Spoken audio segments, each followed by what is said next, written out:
Well, I am here to try to show you how to use this kit to make the different bonds that you will likely need. We got an email requesting that we put together a method, a video to just kind of explain it. It turns out that sometimes when we chemists do the work that we do, we forget what's familiar to everybody compared to what is not familiar to everybody. And so this is a great example.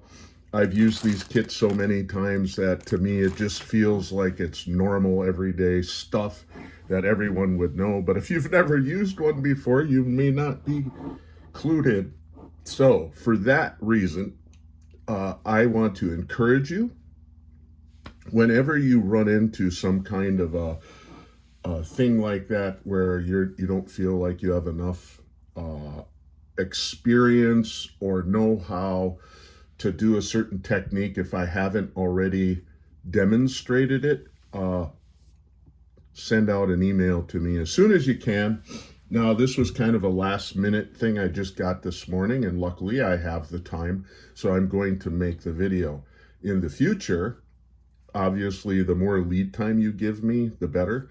And I will try to be a little more mindful as much as I can to try to think ahead enough to say, what are those things that I consider normal that other people may consider not normal? And so that's kind of the deal there. And so I thought I might throw a few other things in the kitty to help explain some of the other. I'm not going to give an extensive explanation for everything, but I think I should probably go over the different. Every time I'm trying to grab pieces that are different. Okay, here we go. So here are some of the things you're going to see in your kit, and I should just explain to you a little bit. So these represent the different atoms that there are, and you'll note that there's some that look like this, some that look like this, and then there was another one I saw that I wanted to point out to you. Oh, for the love of Pete. Yeah, I think I'll just keep it the way it is.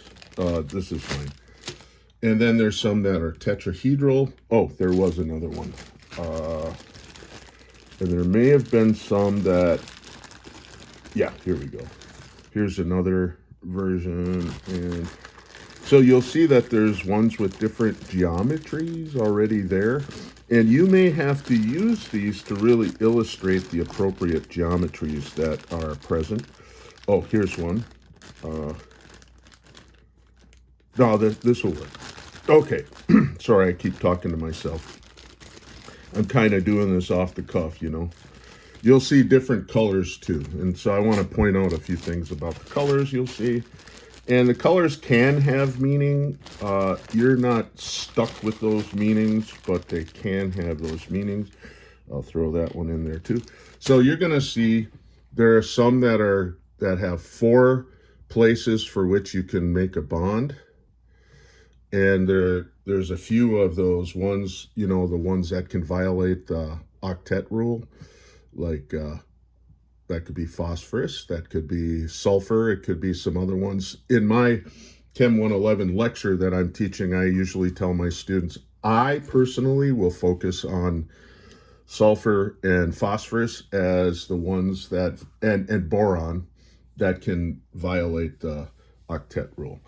And then everything else is usually sticks to it. There are a few other elements that can violate the octet rule, but they're not as common in a general chemistry course. However, if you are using Newton, you may have to do that.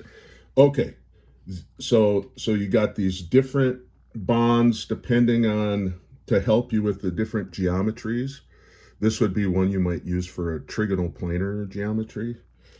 So there's different trigonal. This one you can do tetrahedral, trigonal pyramidal, and a bunch of other options.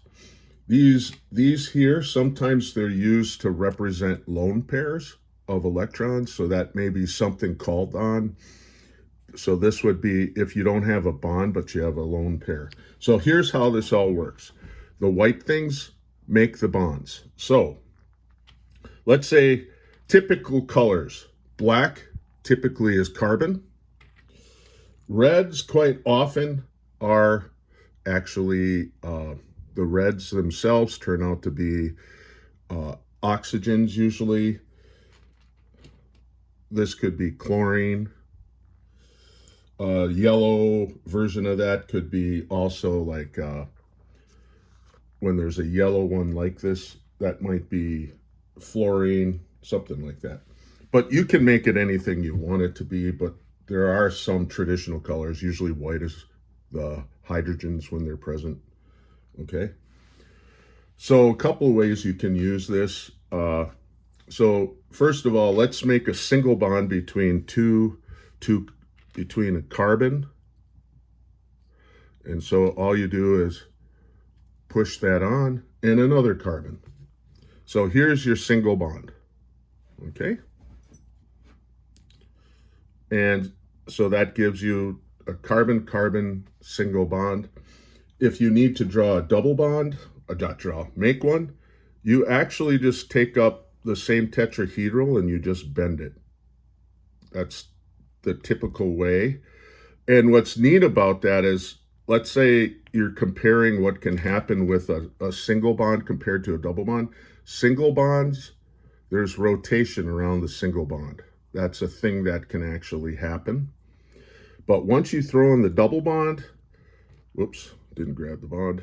Once you throw in the double bond, that ability to rotate is gone. So you'll see a lot of times, so that locks it in place. Now, because of that, that can fix the geometry too. It makes it so you can only have certain types of geometries as a result.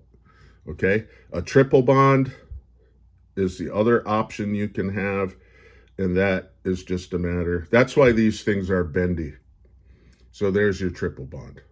So that's more or less what we're doing. So if you have a triple bond, a double bond, or a single bond, that's how you handle those.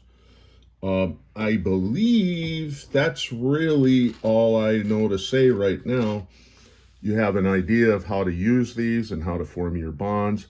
And I wouldn't cut these down at all because you kind of need them to be able to stretch, to be able to make those kind of connections like I just did it there. Okay? Hopefully this helps you out.